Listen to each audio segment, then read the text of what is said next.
ಎಲ್ಲರಿಗೂ ನಮಸ್ಕಾರ. ಇವತ್ತೊಂದು ಫೋಟೋ ಶೂಟ್ ಇತ್ತು. ಸಖತ್ ಟೈಮ್ ಆಗಿಬಿಟ್ಟಿತ್ತು. ಸೊ ಸ್ವಲ್ಪ ಸಮಯದಲ್ಲಿ ಎಷ್ಟು ಚೆನ್ನಾಗಿ ರೆಡಿ ಆಗ್ಬೋದು ಅಂತ ತೋರಿಸ್ಕೊಡ್ತೀನಿ. ಫಸ್ಟ್ ನಾನು ಸೀರಮ್ ಹಾಕ್ಕೊತಾ ಇದ್ದೀನಿ. ಸೀರಮ್ ಹಾಕ್ಕೊಂಡು ನೀಟಾಗಿ ಬ್ಲೆಂಡ್ ಮಾಡ್ಕೊತಾ ಇದ್ದೀನಿ.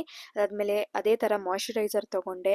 ಮಾಯ್ಶ್ಚರೈಸರ್ ಕೂಡ ಅದೇ ಥರನೇ ಹಾಕ್ಕೊಂಡೆ, because base is very important.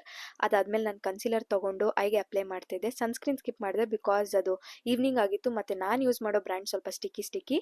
So skip ಮಾಡಿಬಿಟ್ಟು ಕನ್ಸಿಲರ್ ಬ್ಲೆಂಡ್ ಮಾಡಿಕೊಂಡು ಐ ಶ್ಯಾಡೋ ಹಾಕ್ಕೊತಾ ಇದ್ದೀನಿ. ಐ ಶ್ಯಾಡೋ ಮಿನಿಮಲ್ ಆಗಿ ಹೋಗೋಣ ಅನ್ಕೊಂಡೆ, ಬಟ್ ಶಿಮರ್ ಹಾಕಿದ್ಮೇಲೆ ಸಖತ್ ಇಷ್ಟ ಆಗ್ಬಿಡ್ತು. ಅದಾದಮೇಲೆ ವಿಂಗ್ ಐಲೈನರ್ ಹಾಕ್ಕೊತಾ ಇದ್ದೀನಿ. ಐ ಮೇಕಪ್ ಮಾತ್ರ ಸಖತ್ತಾಗಿ ಬಂದಿತ್ತು.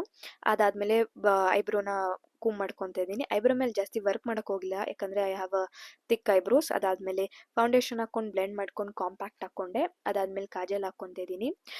ಸೆಟ್ಟಿಂಗ್ ಪೌಡರ್ ತೊಗೊಂಡು ಬರೀ ಟೀ ಝೋನಲ್ಲಿ ಮಾತ್ರ ಸೆಟ್ ಮಾಡ್ಕೊತಾ ಇದ್ದೀನಿ. ಅದಾದಮೇಲೆ ಬ್ಲಷ್ ಅಪ್ಲೈ ಮಾಡಿದೆ. ಅದಾದಮೇಲೆ ಲಿಪ್ಸ್ಗೆ ಲಿಪ್ ಲೈನರ್ ಹಾಕ್ಕೊತಾ ಇದ್ದೀನಿ. ಲೈನ್ ಮಾಡ್ಕೊತಾ ಇದ್ದೆ, ಅಷ್ಟರಲ್ಲಿ ಜ್ಞಾಪನ ಬಂತು ಮಸ್ಕರ ಹಾಕಿಲ್ಲ ಅಂತ. ಸಖತ್ ಹರಿಬರಿದಲ್ಲಿತ್ತು. ಸೊ ನೀಟಾಗಿ ಮಸ್ಕರ ಹಾಕಿ ಲಿಪ್ಸ್ಟಿಕ್ ಹಾಕ್ಕೊಂಡೆ. ಅದಾದಮೇಲೆ ಟೈಮ್ ಆಯಿತು ಅಂತ ಹೇಳ್ತಾ ಇದ್ರು. ಸೊ ಸಣ್ಣ ಸ್ಟಿಕ್ಕರ್ ಇಟ್ಕೊಂಡು ಸೆಟ್ಟಿಂಗ್ ಸ್ಪ್ರೇ ಹಾಕ್ಕೊತಾ ಇದ್ದೆ.